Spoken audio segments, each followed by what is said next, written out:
Hi everyone, welcome to WW Designs. My name is Nikki and today we are going to talk about the 100-day project. It starts this year on the 23rd of February and it is designed to help you start or practice on any form of project that you would like. Obviously, I do something paper crafty. And I can't tell you how many years I have started the 100-day project, but I've never finished it, simply because I bit off more than I can chew. I still work outside the home. I do freelancing.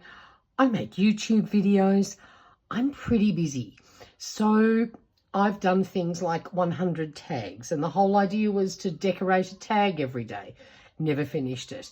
I made a small journal and every day I was collaging for a day. I didn't finish it. You name it, I've done many a thing, but I didn't finish it. The only year I did finish it was a few years ago. I can't remember how many it is. I have done a flip through of this folder, and what I'll do is I'll put a link to this rather old video down below in the description box if you want to have a look. But it was very, very simple in that I took 100 magazine pages and I did mark making. Now, that could be using a stencil. That could be just rolling on paint from gel printing. Oh, this is another one, got the stencil out. Just anything that involved paint and making marks, okay? I finished it, and this has just been a godsend when I'm collaging. Sometimes you need a little bit of black for a background or something different. You don't have to get all your gear out and create that. You have a folder full. So I decided I wanted to do something very similar, but do it a little bit differently. And I've come up with this plan. Let's put this out of the way. What I've done, I have been through my book stash and I'm going to use a book and do a very similar thing.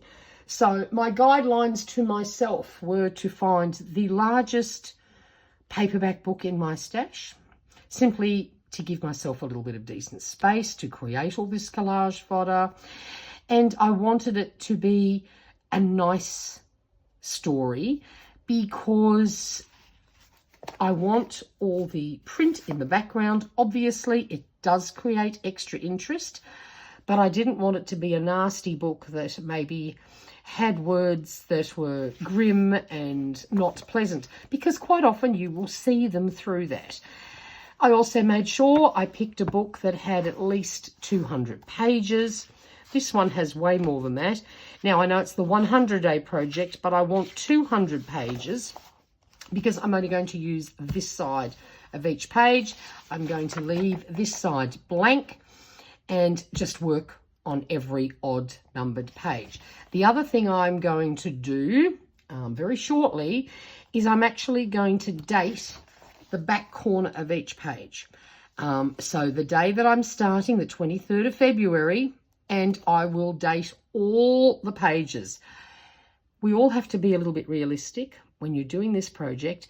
If you're lucky enough to have time to craft every single day, kudos to you. I wish I was one of those people, and I know they say, well, make time. Some days I don't have the energy to even sit at my desk and do anything creative when I've had a really big day at work. My job is very physical. Not a problem. I do have days where I have more time up my sleeve, so I'm happy to do a little bit of backtracking. If I miss a couple of days or maybe I go away or something, I'm not taking all my stash with me, so I can easily make up the days. But I always got confused as to where I was up to, so I did end up I just put 1 to 100 on all those sheets in the folder in the end, because by the time you get to day 63, you have no idea what date it is, and it's just all too much. So to keep things simple, we're going to do that.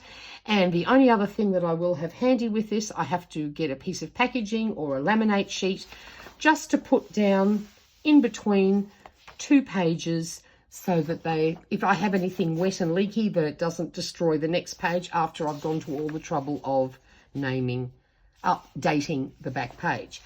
So, of course, I want to try and do things a little bit differently. I'm not just going to use paint and paint brushes and maybe a roller.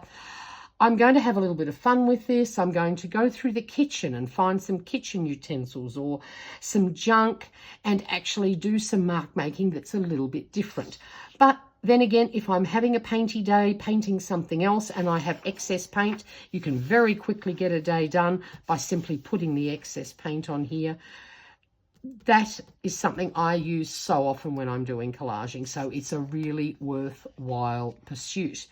So that is going to be my project. We're going to keep it simple. We're going to keep it doable. And I hope you would do the same thing. If I had time, I would do something like a little watercolor every single day. I'm not going to dream that I have time for that, so we're scrapping that. You may do embroidery, and you might pick a larger project and just do a little bit of embroidery every day. Hopefully you'll finish a piece. If you don't, you can keep going. There's no rules as to what it has to be. It doesn't have to be paper crafting. It doesn't have to be painty. I just love collage fodder. I love making it and I love using it. So why not then do a project where I will actually use what's left over and the end result. So down in the description box, I will put the details of an Instagram page you can follow, the hashtags you can use, etc. So that if you have never heard of this and you want to investigate, please do. Or if you just want to participate, the details will be there for you. And if you have successfully finished the 100-day project and done something absolutely amazing, or even just something that you were super proud of, please tell me down in the comments box below, because you deserve a big round of applause, because it is not easy always doing 100 days of crafting, I can tell you, but it is a fun thing to do. So there you go. That's my 100-day project plan, keeping it simple. Hopefully we can actually achieve it and get it done and end up with a book full of collage fodder, because of course I can always then keep going as the year progresses and end up with a book full. So there you go. Hope you enjoyed this quick little video.